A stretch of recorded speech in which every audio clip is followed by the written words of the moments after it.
Perfect strangers and head of the class won't be seen tonight. Ah! We've been robbed! Now stay tuned for an ABC holiday treat. Word Balloon is brought to you by the League of Word Balloon Listeners.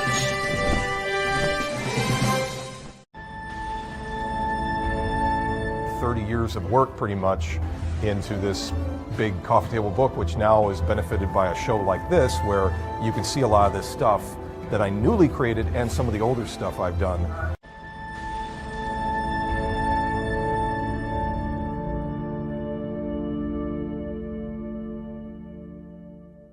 If you're here at Word Balloon, it's because you like comics, creators, conversation, pop culture subjects. Would you consider joining the League of Word Balloon Listeners? Patreon.com/wordballoon. For just $3 a month or more, you'll get exclusive access to the Word Balloon e-magazine, featuring transcriptions of some of my best conversations. When you subscribe, you'll also be part of the Word Balloon Book Club, where Brian Michael Bendis and I will pick a comic every month to review and discuss live with the League on this show. Join the League today, patreon.com/wordballoon. Thank you always for your support, League of Word Balloon listeners.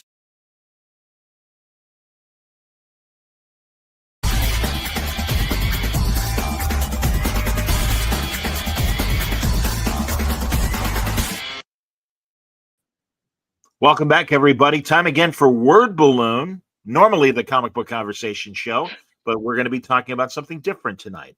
It's the week of New York Comic Con. You saw the Alex Ross commercial. He's got his big exhibit there. Everyone is traveling there. So I always kind of take the opportunity of this kind of week to talk about something else. And one of the things that I enjoy, something else, is baseball. And I'm happy to have joining us today several of my friends. We did this last year as well around this time, around playoff time.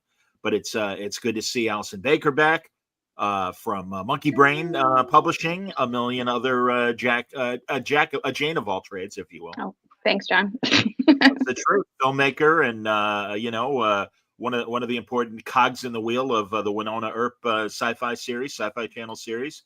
And we'll be talking about some of her projects that are coming up, but also happy to welcome two people from the Chicago White Sox organization. They've certainly been on before. Dave Marran, Laura Marran, good to see you guys. Welcome back. Hello.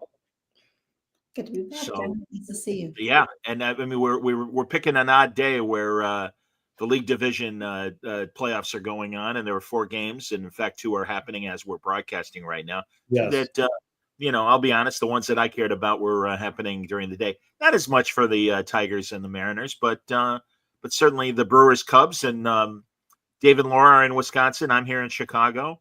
Even though they work for the White Sox, I think they might be rooting for the Brewers, which is okay. That's all right. I'll be honest, guys. I mean, I'm always fascinated. What's going on? Poor Al. Her Mets. Wow. Yeah, really. Yeah. That was a major league implosion right there. Yeah, I mean, I probably would have said that we needed more starting pitching from the get-go, but then we came out the gate and the pitching was great. So I guess thought I was wrong, and I wasn't. So well, you guys are Dave and Laura. You guys are the really the most analytical, because in fact you guys work in the scoreboard. Yep. For the White Sox, and Laura, you're always right there, doing the stats and everything. I mean, everybody needs more pitching, if I may. Yes, I think everyone needs more pitching. I think that was kind of proven today by what happened with the Brewers. Their starting pitcher didn't make it through the first, and then they were sent all afternoon. They were just basically mixing and matching, and they almost got away with it, but they didn't. But yes, pitching is the great white whale. Yeah. And I think especially even, middle relief even as well. I mean, certainly you want 4 aces to start for you at least, and at least 3 great ones and everything. But, we couldn't get anybody past 6 innings. I mean, we hardly got, quality pitching through 5 for a lot of our games. And so, I think the bullpen picked up a lot of things, and then they got really tired. Yeah. So.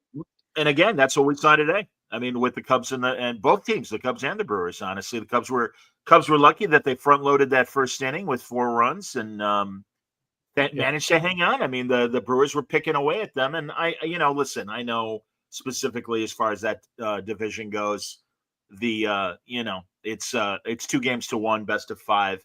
We'll see what happens tomorrow at Wrigley Field, but we'll see. I mean, I haven't given up, and certainly they did a great job today, but I guess we'll see.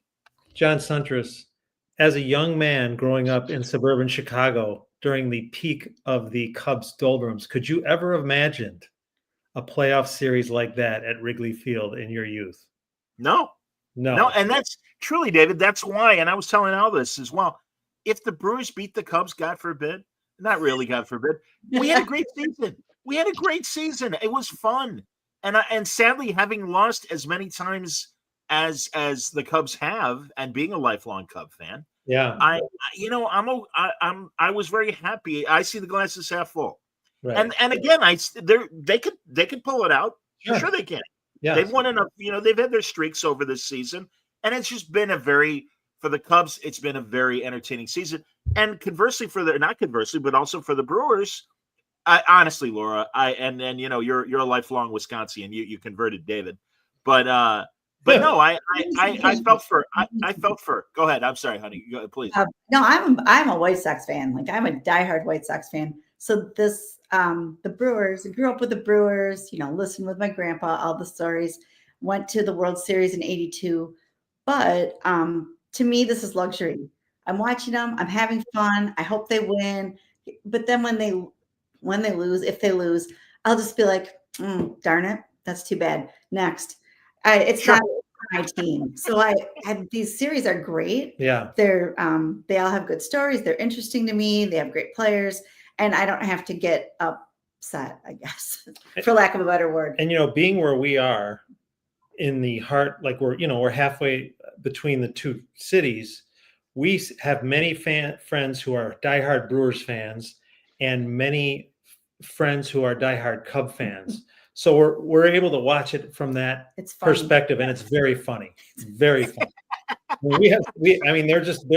There's like slow deaths on both sides. It's really crazy. We do have a neighbor who flies a W flag every time the Cubs win. Hey. Wow.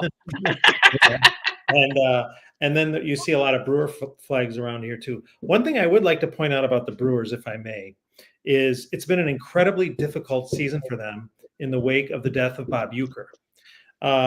It's almost as if their father passed away. And the way that they've kind of been resilient through this whole thing, I think has been good. And it's been very interesting to watch. And I listen to a lot of baseball on the radio, and those guys, Jeff Levering and Lane Grindle, great. And they were just true consummate professionals doing that. And that's been kind of like an underlying theme all year with the Brewers is kind of been the passing of Bob Uecker and the death and and it actually, you wouldn't think it. I mean, he was an announcer, but he was so ingrained in everything that was the Brewers and Milwaukee. I mean, he was literally from Milwaukee, born and raised in Milwaukee. And for all of the clowning and the self-effacing that you saw, that guy was as good of a baseball announcer as there ever was. Couldn't agree more. He was perfect in that he blended both humor and a just incredible sense of knowledge of the game. And he was the perfect announcer. And literally when he passed away, even though it was an announcer, you just kind of wondered how the organization would deal with it. And it's been great all year. The whole league's been great. But speaking of the Mets, I will never forget listening to him on that last call. And as it turns out, he knew it was his last call. Yeah. We didn't know it. Some people in the Brewer organization knew it, the players, and he certainly knew it.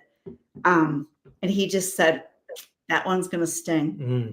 And so every time I put Pete Alonso's name up on the board, which is a lot because I put up the game updates. He's had a great season.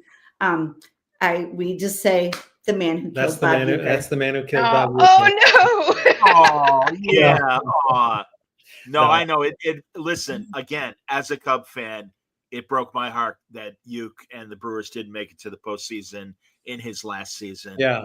And that's why I won't deny I'd love to see the Cubs, do as well as they did.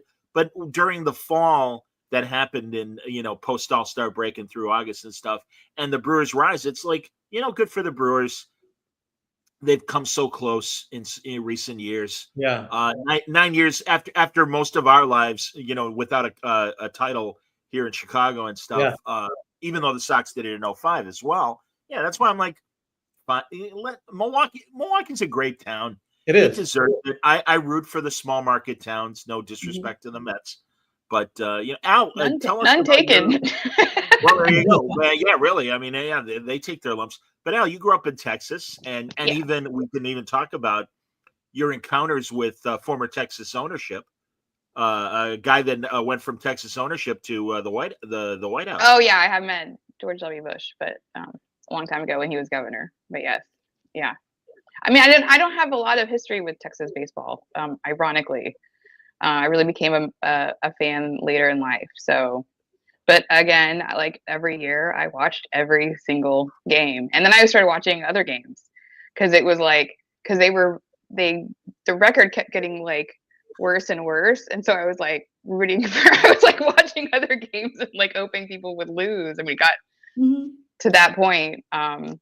Which is funny. And I was also getting my house ready to sell. So I was doing a lot of heavy cleaning and just like listening to baseball games all day. Yeah. So I did catch one of the White Sox games where they like really handily beat the Phillies, which was always gratifying. Yeah. So I always think about you guys. I was like, oh, Dave and Laura. I was surprised as you were, but it was, I remember that. You see those incredible names that they have on their roster, and it's just a thrill to watch them and see what they're doing. And then for the White Sox to they trounced them in that. Yeah. They really trounced them in that game. Yeah. It was really fun to listen to. So, Mon Boyles, I hope I'm saying that right. I'm sure I'm not. I'm sure I'm doing an American version of this. But he wants to know: are we counting down to the Yankees' elimination? Yeah, well, they got the bases loaded right now. So, in the you gotta hand it to Aaron Judge. I mean, my God, he really crushed last night. So he did. I thought it was going to be over yesterday. Yeah, a lot of people did. I think. That's why I give it up to these teams that were in a 2-0, best of 5 situation, and they're at least keeping things going.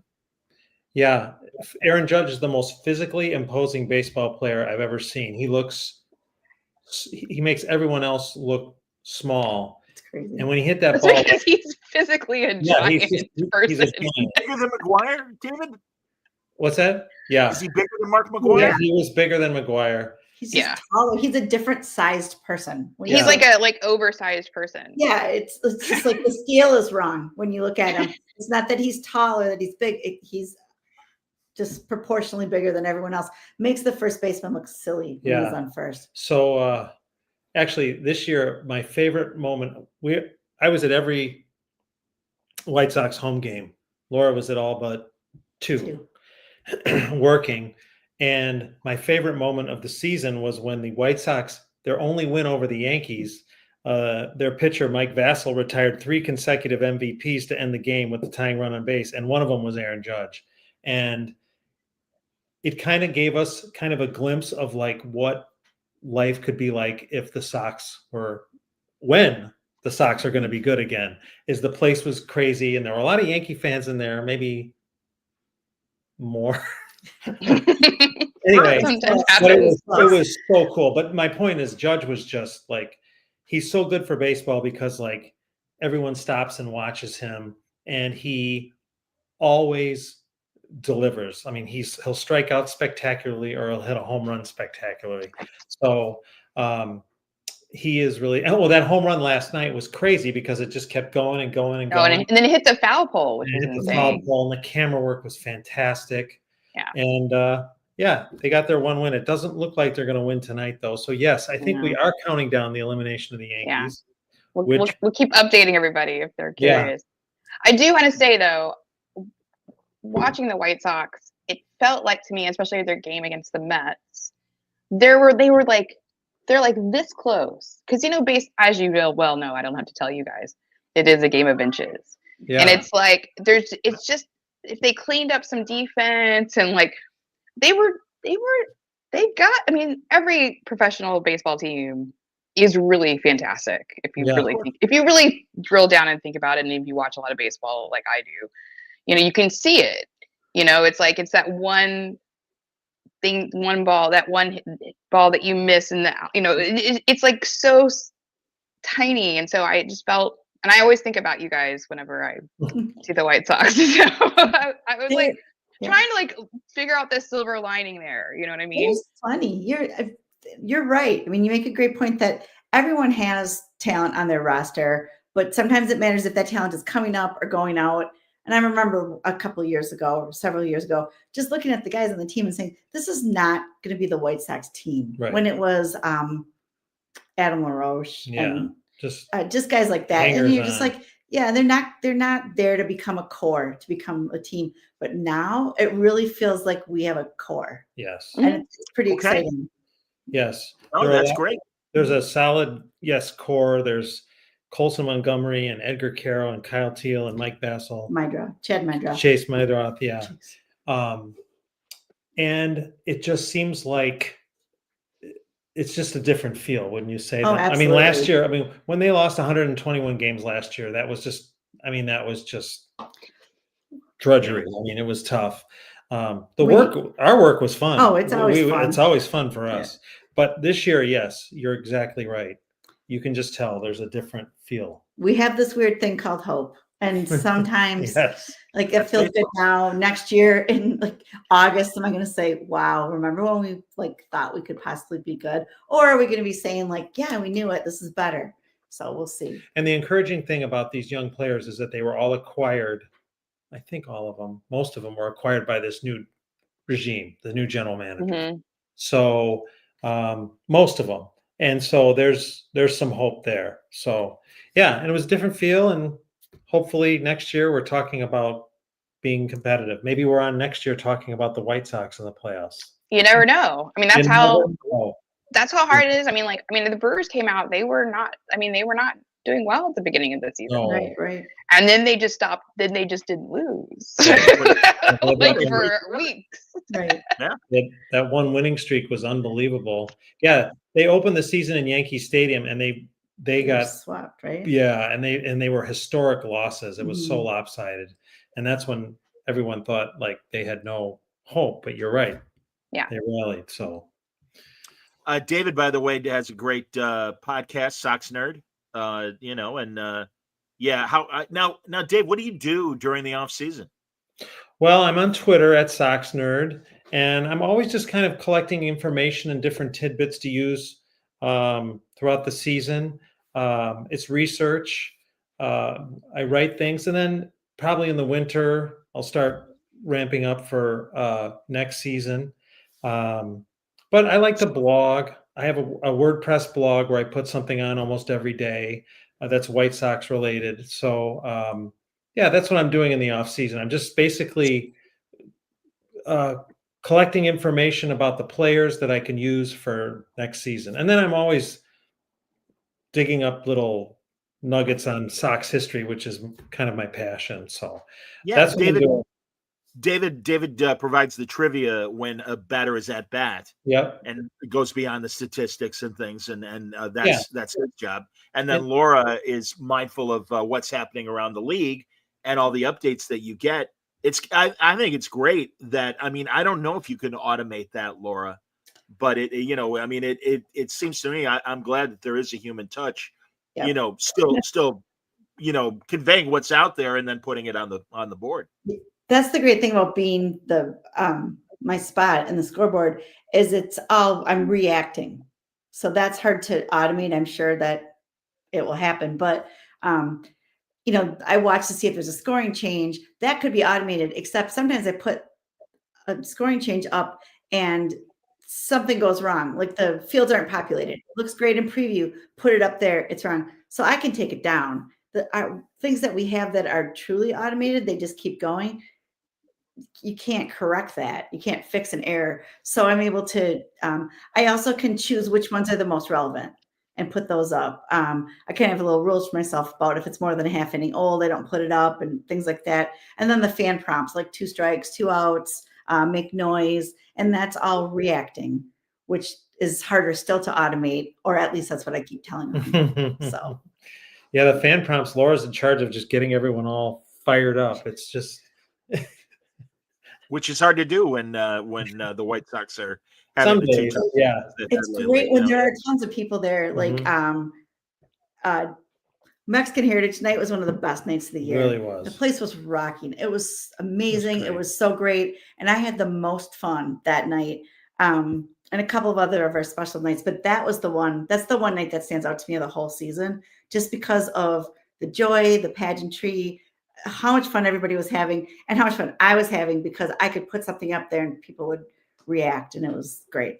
So, Al, I don't know if you've been exposed to Banana Ball, but I've certainly No, but I saw it. It's like been on. They're having like their World Series or whatever that is. Yeah. I saw an ad for it. I haven't seen it though. Okay, but yeah, I mean, I've caught it here and there when it's televised, and I know that they did it at the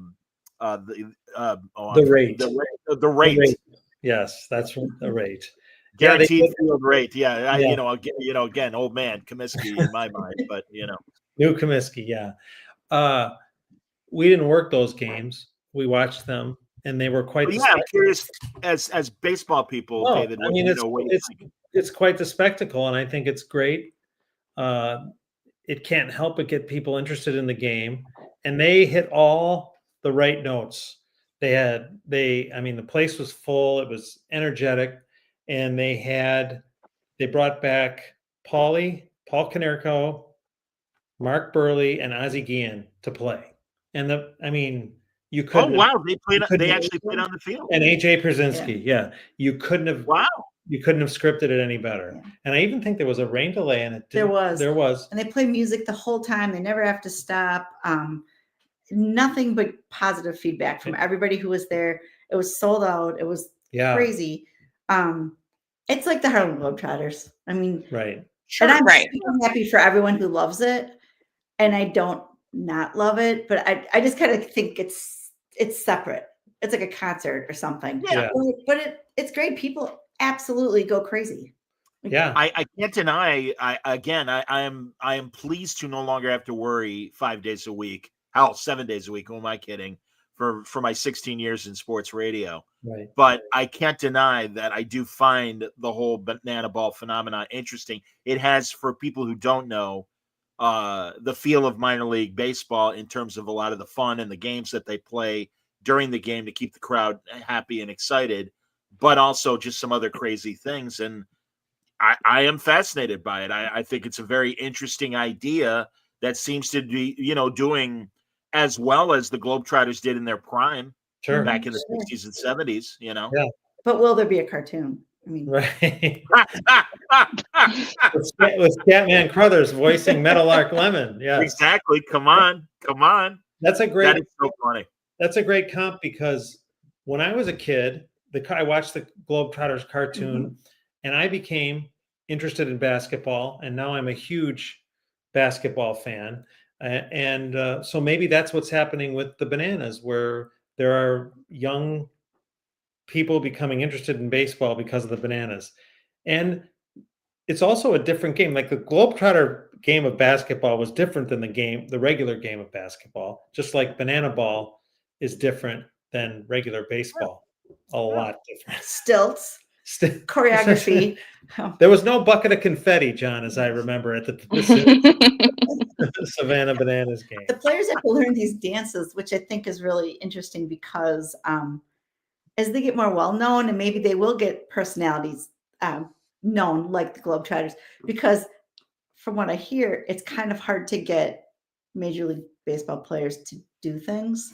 Like Dance. Well, I'm not asking them to dance, but like the preseason stuff where they, some of them, sure, some of them are like really great sports, but as a general rule, I think it's pretty hard. They couldn't say, hey, we want to make this promo and we're going to have you guys do like this line dance. I think they would say, no.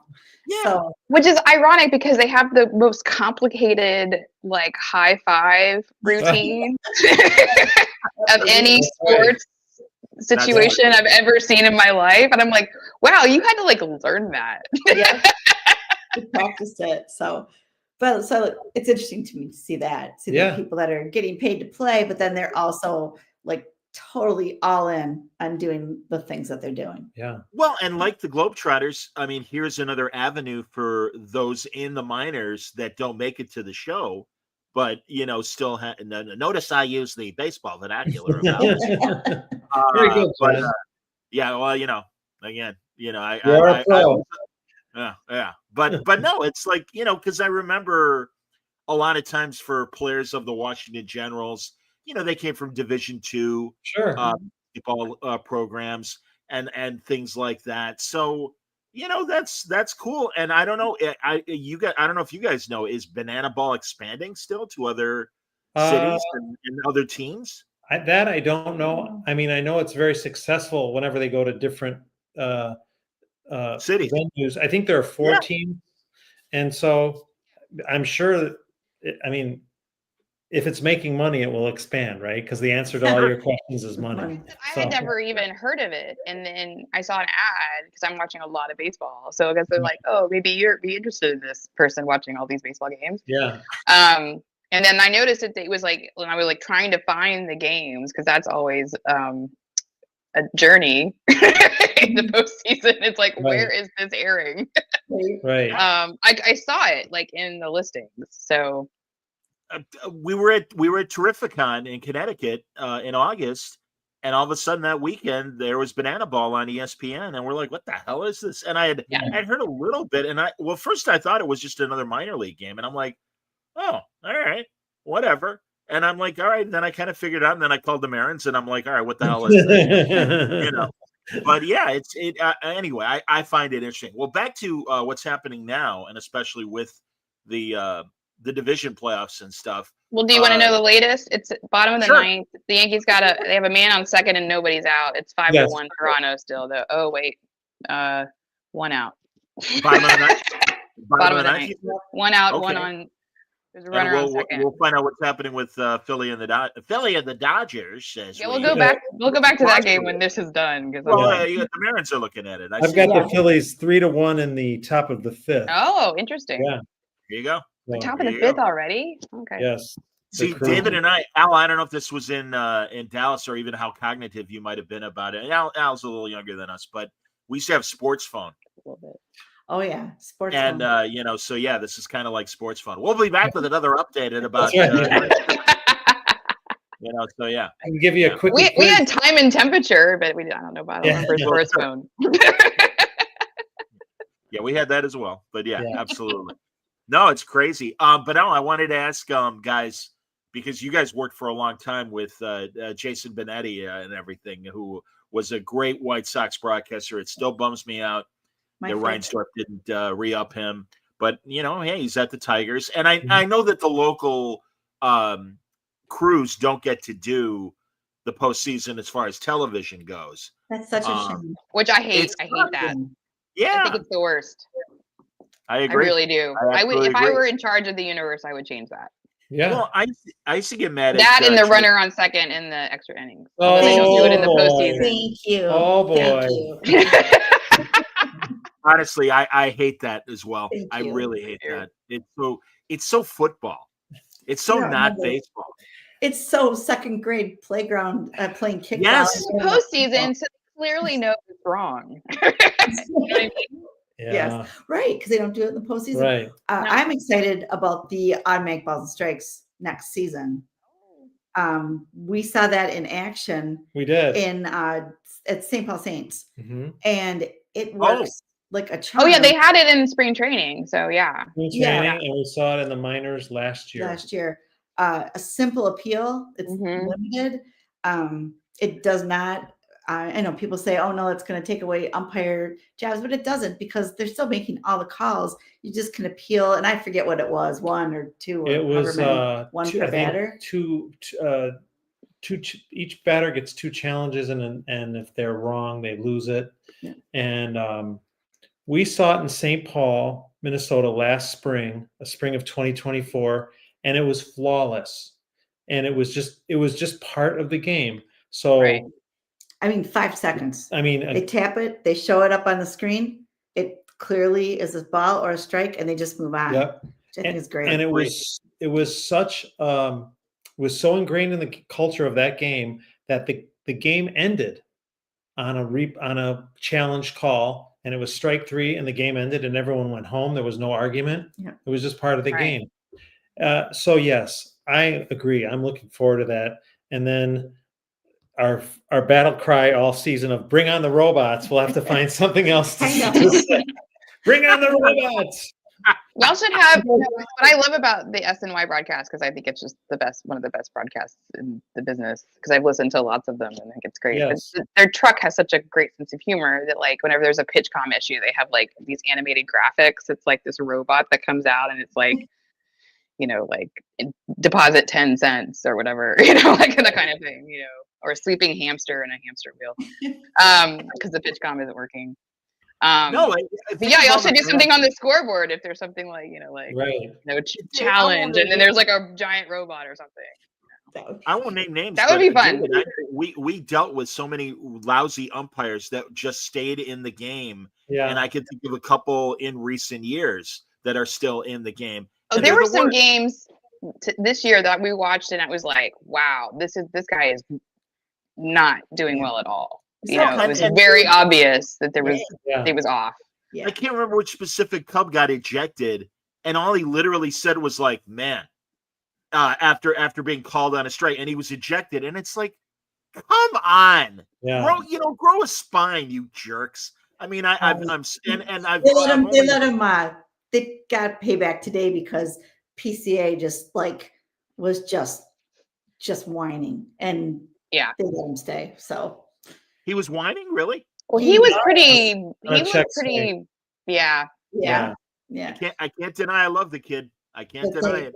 And also check swings. I mean, come on, that's like so subjective. It's like ridiculous. It really is. And different umpires have different. I really felt this today's game in particular, and there he is, and I don't think he grandstands, but there he is with the dirt on his shirt and everything. I mean, the guy, he's the new Charlie Hustle. He gives a shit.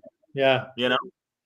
This just in from New York: Blue Jays 5, Yankees 2. Yeah, there's 2 out, and judges at the. Oh wait, that's it. The Yankees are done. Yankees are done. Well, bye. I'm not going to go out that hard because Game 4 can go that way for my team tomorrow. So there you go. So out of the American League, we're either going to get Toronto, Seattle, or Detroit. Not your 3 major markets. No, and I think honestly, like after seeing how Toronto was played against the Yankees, it was kind of they deserved to win. Oh yeah. Yeah. I mean, like that was unbelievable. Like, would you say then that? Would you say it was the Dodgers or the Phillies that are the team to beat? I would say the Brewers are the team to beat. Really? Well, yeah. They have the best record in baseball. So. Yeah, I mean, I like those guys are just they're like clicking on all cylinders right now, and that really matters. Like, great. Absolutely. Yeah, I think the Dodgers their bullpen is a kind of a mess right now, and like they've almost lost a bunch of games because of the bullpen. Yes. I feel like the Dodgers are not in this. I didn't think they were in the strongest position last time, to be honest, but I was wrong. Okay. Laura was right on that call, if I remember correctly. We watch a lot of Dodger games because when we get home from the White Sox, it's they're on the West Coast, and what you say about their bullpen is exactly correct. Yeah. But they have so much talent. They're such a juggernaut. I think maybe they have enough to overcome that, and they're starting to find some players on the back end that of the bullpen. They are. That can do I don't disagree with you. I think that they've started to like piece it together again, which they kind of did. That's what kind of got them through the hump on the World Series last time, I think. Yeah. But I mean, who is it? That's like, so it's the Dodgers, Brewers, Phillies, and Cubs. So like, I guess, I mean, honestly, like the Cubs, Brewers, I don't know. Like, I mean, well, that's why I'm glad the Cubs are facing the Brewers now, because it's like, all right, again, and I had forgotten that they had the best, record at the end of the season. But it's like, no, if you're gonna get to the pennant or the series, this is the team you got to beat teams like this. Yeah, right. And that's fine. And again, I think they're capable of doing it. Yep. But again, as we've all said, baseball is a game of inches and moments. God, and it's again, man, that Brewers game certainly proved it today. It was, and I would. Oh, go ahead, Dave. I was just going to say the crazy thing about the Dodgers is they go Ohtani, they go Freeman, they go Betts, and you're like, oh my God, how does this team ever lose a game? Yeah.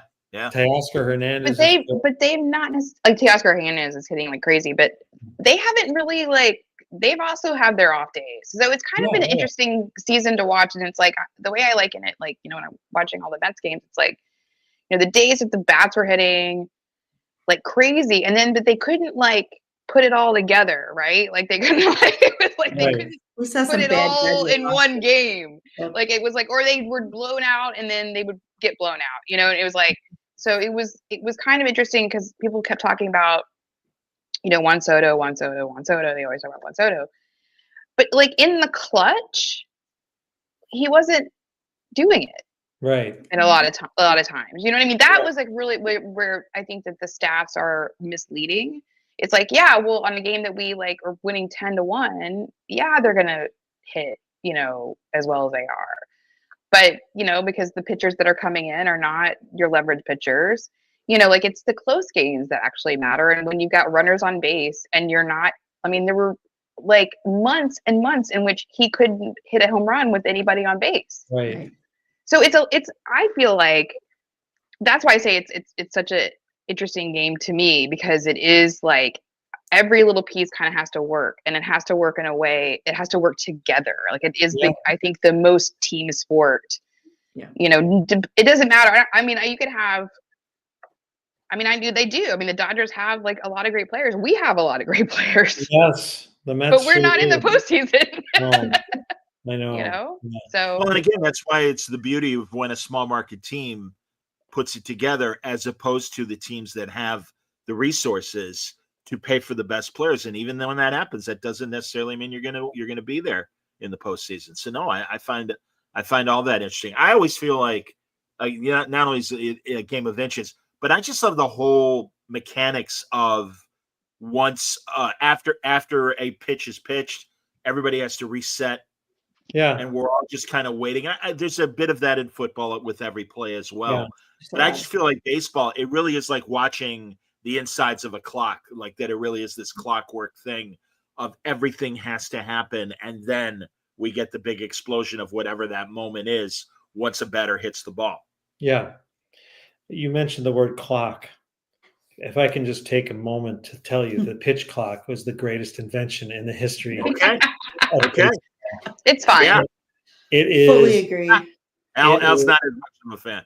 I don't mind watching 4-hour games, but well, like I get it. I don't either. I mean, you're talking to a guy who watched 81 White Sox games this year. I could not stand the 7-inning doubleheader. Again, it's not 8th grade. Like, let's just play. But you like the 7-inning doubleheader? No, that's ridiculous. Let's play the game. Let's play by the rules. But I think the only thing they took out with the pitch clock is a whole lot of nothing. Yes. A whole lot of a pitcher walking around the mound, pawing at the dirt, starting to pitch, then changing his mind. And that's what they took out. When you take out they trim 2 innings of a game, that's kind of a big deal because I always thought like, okay, well, you could win a 7-inning game, but what if we played 2 more innings like we have for 100 years? I also like the base thing. I think that the base stealing, which is like really started to become another element of the game that wasn't so much anymore, which I think is interesting and fun for people to watch too. Yeah, it is. and to see like if like how, you know, because we did really well at that, but like, you know, and threw people out, you know, all the time, but a lot of other teams couldn't figure that out. It's just a whole other element of the game Sure. Yeah. that No, happens now. So Yeah, I mean, David and I grew up watching Wilbur Wood bore the hell out of us during those White Sox years of his career and Woody. the 4 hour. Yeah. Yeah, and I mean, now the clock is such a, you almost take it for granted. Like there were games this year where I would think that the game was like dragging or whatever, and you would look up and the game was, you know, was like, well, we've only been playing. It's just added an element of just kind of the game is better paced. I think they've just trimmed a lot of the fat off of the game. I don't think the game has suffered for that at all, and it's really, and I think it's been beneficial. I think baseball likes it, and I think it's here to stay. Obviously, it's really great, man. But it's not the time for me. I don't mind a long game. I don't either. I just mind sitting there while the pitcher just does nothing, because Right. The reason I don't want, and one of 100 reasons I don't like the ghost runner, fake run, or whatever you want to call it, is that pretty much a game's going to get over in 10 or 11. Yeah. Like we rarely see those 13, 14, and that used to be exciting to me. Yeah. That, oh my God, it's 17th inning. Like Yes. somebody's going to lose this game, and that's a shame. Like When they run out of pitchers and they have to go to a position player. Yeah. to throw the well, I ball. don't know that, but Well, I just find it because- interesting of that's how desperate we are. We don't want to use all our arms Yeah. because we got to play tomorrow. But that's because starting pitchers can't go more than 6 innings apparently anymore, and that's just become such a big problem. I worked I a agree with 19 that inning. too, Laura. I worked a 19 inning game once. It was the day before the All-Star break, 2006. It was between the White Sox and the Red Sox, and since it was the day before the All-Star break, everyone was leaving, and we have the radio feed piped into our room. And basically, after the 12th inning, Ed Farmer, the late God Ed Farmer, rest. God rest his soul, love him. Part of his broadcast was announcing his flight's getting Well, canceled. there goes another one. There goes another flight. He was great. He was the best. That's awesome. He was fantastic. You know, I miss that kind of color in the broadcast, and I'm Yeah. sorry. I really I hope that. Well, I'm glad to hear that the Brewers are still fun to listen Very much to. so. But I have to say, growing up with the old timers that we did, and just how folksy they were in Yeah. every market. Yeah. Mel Allen was folksy. Harry Carey was folksy. Jack Brickhouse was folksy. You know, and and even Tony Kubek and Rizzuto were folksy and stuff in New York, Al. You know, so I mean, I miss that, and there's just this homogenization in sports broadcasting in general that I mean, I know from a sports talk standpoint, drives me away from the product. For us, give Len and DJ a listen with the White Sox. They are Very good. Darren Jackson is sneaky funny, and Okay. he's getting funnier. Like he's the same age as we are, and I could tell that filter's coming off a little bit, or he's getting more comfortable. I think he's always been comfortable, Yeah. but he's funny. I really enjoy them because I like to listen to the radio. I love to listen to baseball on the radio. Yeah. I think that's great. Yeah, well, and that's another question I was going to ask regarding television, because if you don't have marquee here in Chicago, you don't get Cub games. Right. Very very few. Do they put on normal television and stuff?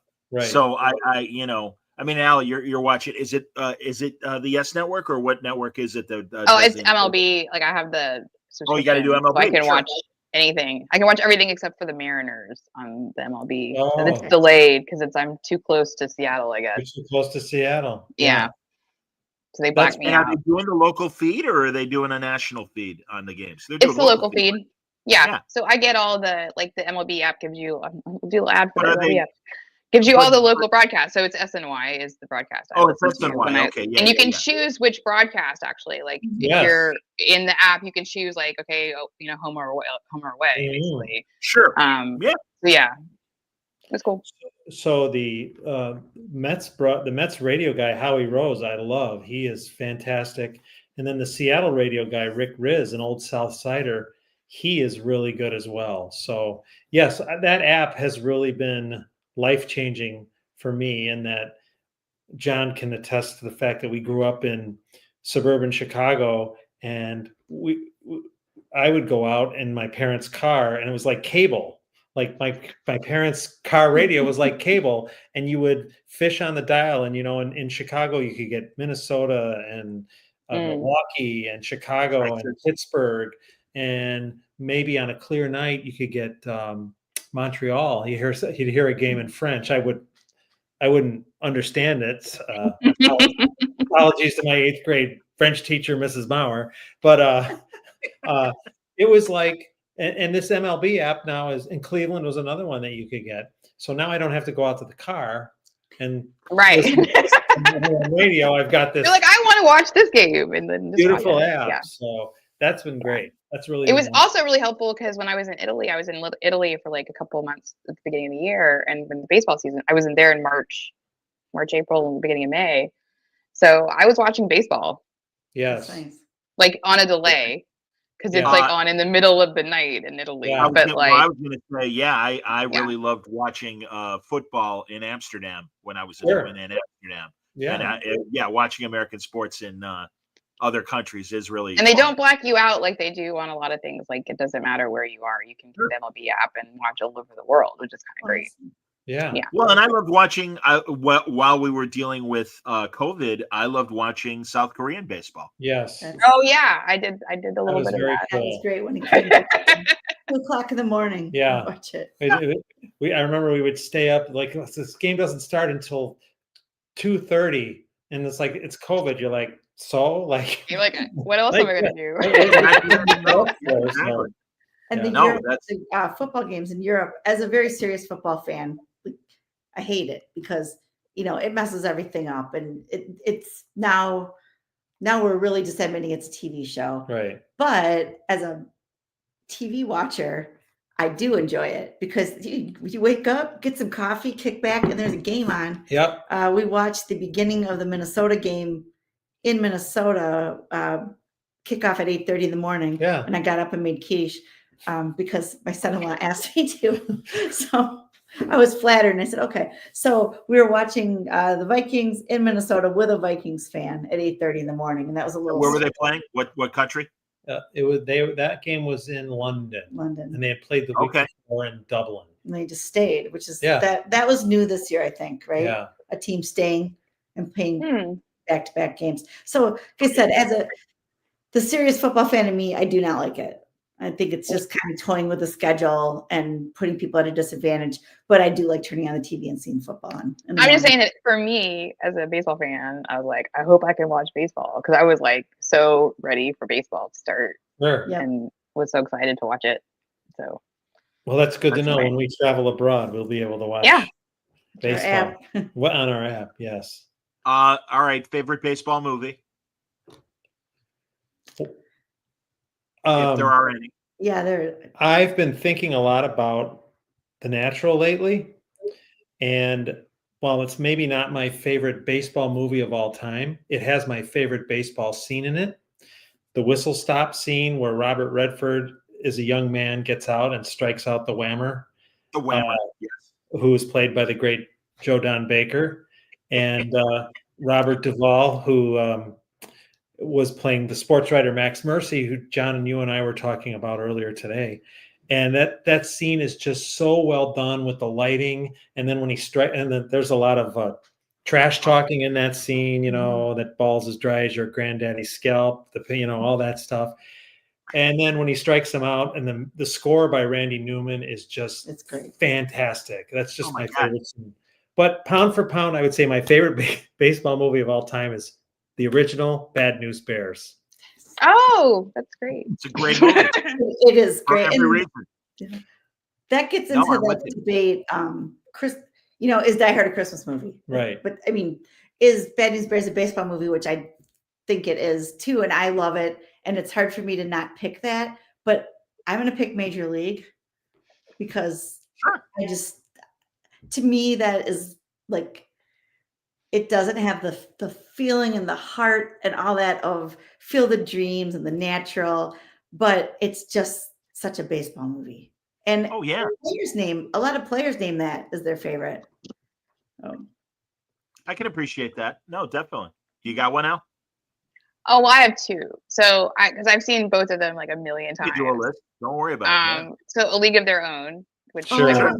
I could Sure. watch. Ew, Like I love I've it. watched that movie so many times, it's ridiculous. It's a great movie. Great baseball. As long as movie. it's not the pan and scan version, which is what they usually air on TV, and which is horrible. It's horribly done. The pan and scan version of that movie, and then Field of Dreams. I'm sorry, like I just it's so economical. If you watch it, I watched it recently, like a couple of years ago or a year ago or something, because my boyfriend had never seen it, which I thought was crazy, and I was like, you have to watch this movie. It's like an hour and a half. Yeah. And it's like it is like as a filmmaker, like it is like I was like, wow, this is like so economical, and it really makes no, like, from a logistical standpoint, like makes no sense, especially when they get to the the doctor and everything, and like that whole part, like Midnight Graham, like that like from in the. I mean, there are dead people and playing baseball in a cornfield in Iowa. Like, it's the suspension of disbelief is already there.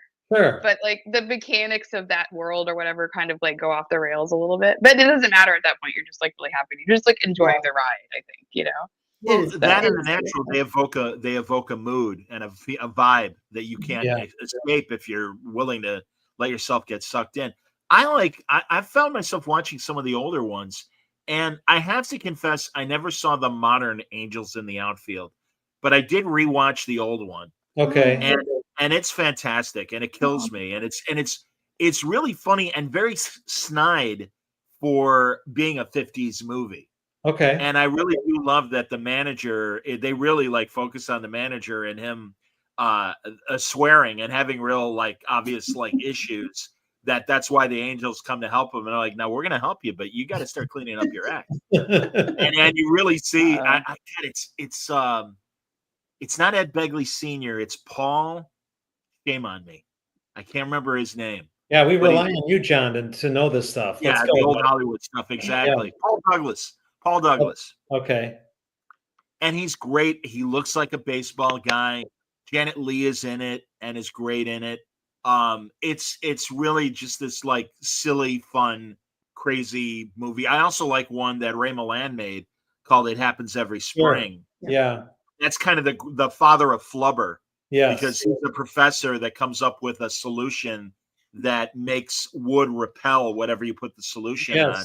So he becomes this pitcher, and it's so great because it's Ray Milland, and I don't know if Ray Milland was British or not, but he affected kind of one of those Eastern, like kind of the way Katharine Hepburn, darling, Yeah, I'm going to become a baseball pitcher, and I'm going to find myself in the American League. And it's like, sure you are, Ray, absolutely.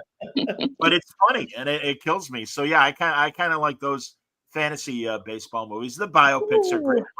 Pride of the Yankees. I fell in love with Teresa Wright, who played Mrs. Gehrig in Pride of the Eleanor. And I didn't realize that I was about 50 years too young for her and everything when I fell in love with her. But the wife, not the mom. Yeah, the mom's amazing. I mean, she and Mom and Pop Gehrig are the greatest. They're the funniest things in that movie. Come on. Yeah. That bases, Mama. You slide into them. I slide into them. I remember Pride of the Yankees was a family classic staple. Sunday afternoon. And I remember that's the first movie that I ever cried. Oh, that's the first. I remember watching that movie, and when he gives that speech at the end, I remember just bawling my eyes out. So much. I was so moved by that movie. I did one of my first book reports in junior high was on Lou Gehrig and Pride of the Yankees, and I just remember being so affected by that, crying. But that's a very fun movie to watch. I mean, it's just really like, it's such a great timepiece. Yeah, it's just really good. A lot of people say Sandlot, and everyone has that movie they haven't seen yet. Like Allison, you said your boyfriend hadn't seen Field of Dreams, which is insane. He's a DP. I'm like, what's wrong with you? Like, and director of photography. So I'm like, how have you never seen this movie? It's like everyone has that one movie that they haven't seen. Like some people haven't seen Wizard of Oz. Some people have. Some people haven't seen Star Wars, whatever. So we hadn't seen Sandlot, and people are like, "You haven't seen Sandlot? You have to watch. Oh my Sandlot. God, you guys are crazy." Generational. So we watched it, and it's Yeah, great. it's it was too young for me when it came out. So Yeah, it's like the Goonies. If you're that right yeah, age, you have to really you hit it. adore it. You have to hit certain things at the right age. Yeah, Like, I think it that's doesn't true. really.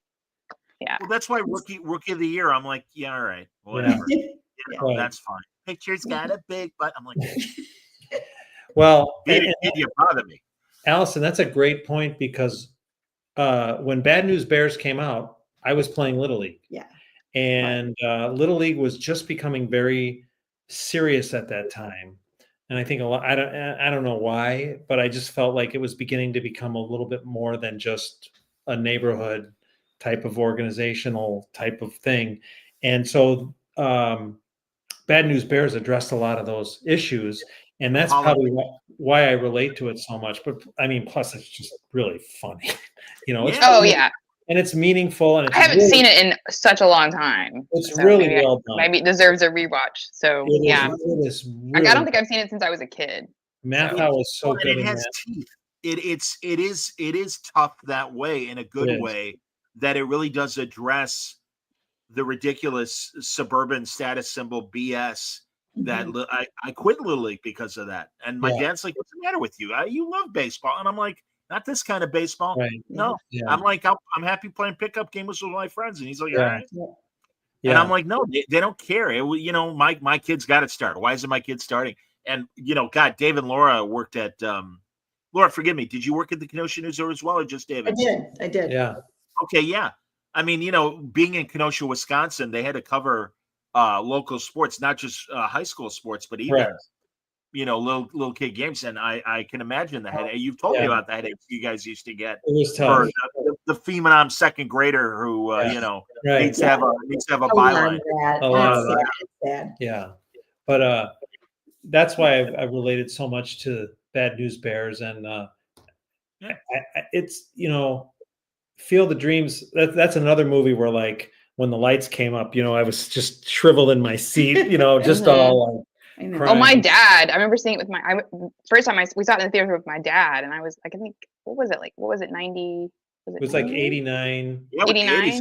Yeah, I was in early high school, so I must have been like 14 or 15 or whatever. Yeah. And I guess I went to movies with my dad, and he was sobbing, like he was a mess. Sure. Yeah. That movie hits all the. It hits. I think we had just lost my grandfather, so I think that was probably a part of it. Yeah. That hit. Yeah, that movie hits all the way. It's a movie, absolutely. It's great. Yeah. No, I'm with you. I got to admit, For the Love of the Game has aged well as far as when I watch it. It's very sentimental, but I do kind of like it. Yeah. Have I seen that? That's with Costner. Yeah, Costner's the pitcher in that one for the Tigers. Oh, and we haven't done Bill Durham. Well, yeah, and of course, Bill Durham. I like Bill Durham. I love Bill Durham. That's the better Ron Shelton baseball movie, but I think For the Love of the Game is okay. A little sentimental, a little overly sentimental, but it's okay. It is, and Bull Durham is very, very good. That movie kind of strikes because we were a Class A minor league town for the longest time, so we saw a lot of that here. But that's a really good movie. Yes, it's funny. It's fun. Well, and a documentary that kind of does, I think, the best job of showing minor league ball. The Netflix documentary, The Battered Bastards of Baseball. That's really good. Kurt Russell made. Yeah. And about his dad who owned the Portland team. Yeah. God, Al, were you aware of that whole real story? And have you watched that movie? I am, and I still haven't watched it. And but yeah, no, I'm aware of it. It's very good. I still haven't gone to a minor league game here, which is ridiculous, I think, at this point. So. Are they A-ball or are they AAA now? They're like not A. they're like not an A. Where is this? In Portland, in the Portland Pickles. Yeah. It's an independent league team, I believe. Independent league, yeah, that's right. Yes, yeah. That's what it is. I couldn't remember the name of it. I was like, couldn't remember what they call it. Yeah, those are fun. League, yeah. Those are fun. And people talk about Portland, and when it comes to expansion, I wish. I just don't know how that would work. I mean, are they going to really expand they would need to expand. Like, how many teams would they have? Well, they're gonna add 2 soon. Nashville, maybe. Salt Lake Nashville, City, I think. maybe. I think it's going to be Nashville and Salt Lake City, and then Sacramento. I think that's what's going to happen. That'd be my guess. But Portland has always been talked about, but maybe it rains too much there. I don't know. Well, they have a roof in Seattle, so we get as much rain as Seattle does. So just put a roof on us. Yeah. It also doesn't rain in the summer. Like, that's the thing about Portland. And the Pacific Northwest, it does not rain. Like, it hasn't rained, not consistently anyway. Like starting tomorrow, I think it will rain every day. Yeah. Until like March. Yeah, sure. But the summer doesn't rain. So interesting. We could wrap. I'm glad you mentioned the expansion thing, David. I was going to ask you about that in terms of, what's in the future for baseball. So, well, we went to Nashville. How long ago was that, Laura? 5 years ago. And there were cranes all over. It's one of the. It's like it's an emerging market, and I think they'd be crazy not to go there. And then Salt Lake City. When you look at baseball, there's like a huge. And if you look at the map of the country, there's like a huge swath of the country that doesn't have Major League Baseball, and Salt Lake City would kind of serve as kind of a band-aid to that. And I think they've got the money and the population to do it. So sure. And then they got to get to 32 teams. That's a great number to work with in terms of playoffs and divisions and things like that. That's where the NFL's at right now, and I think every other sport's at 32. So. I think that baseball's having a better year this year than they have in the past. Am I wrong in that? I think so. Yeah, I think, and these playoffs are great.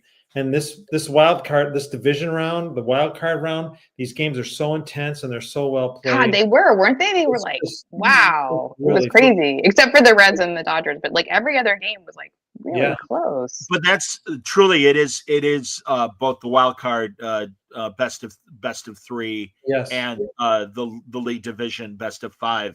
This is when I get excited to watch baseball because every pitch counts, every bat, every at bat counts. And really this is the hardest part of a manager's job is to make those kinds of decisions.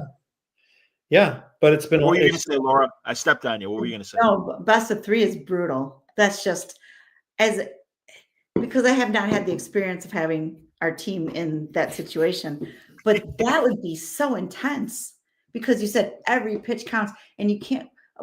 When a team I like, or the White Sox, when they were in the playoffs, if you lose, you say, well, somebody had to lose the first game. Right. And the success rate for the winner of the first game is not 100%.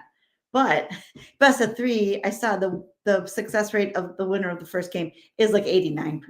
Yeah. So it's pretty much, if you lose that first game psychologically, you're interesting. Yeah. Well, I used to love when Dusty Baker was still managing the Giants.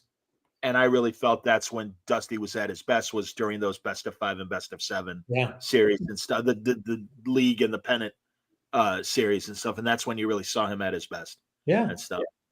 So there you go. All right, guys. Well, there we go. Are we going to make our predictions? Sure. If you want the time, sure. Tell me. I have no prediction. I'll probably get egged over here in Portland if I don't put Seattle in there. Put the Marrans? I really think it's going to be the Brewers and the Blue Jays. Interesting. Wow. That was exactly my guess as well. I was going to say I'm going to take kind of the easy way out just because the Brewers were the best team and the Blue Jays are hot. So watching them play, I'm just like, wow. And usually there's like a little bit of a weird hangover for the teams that don't have to go through the wild card. Yeah. That has not happened this time at all. Yeah. It's hard for me to pick against the Los Angeles Dodgers with all their talent and everything, but my heart says to go with the Milwaukee Brewers. And I think that's what I'm going to do. I think we're going to see a Milwaukee-Seattle World Series, and it's going to be bonkers.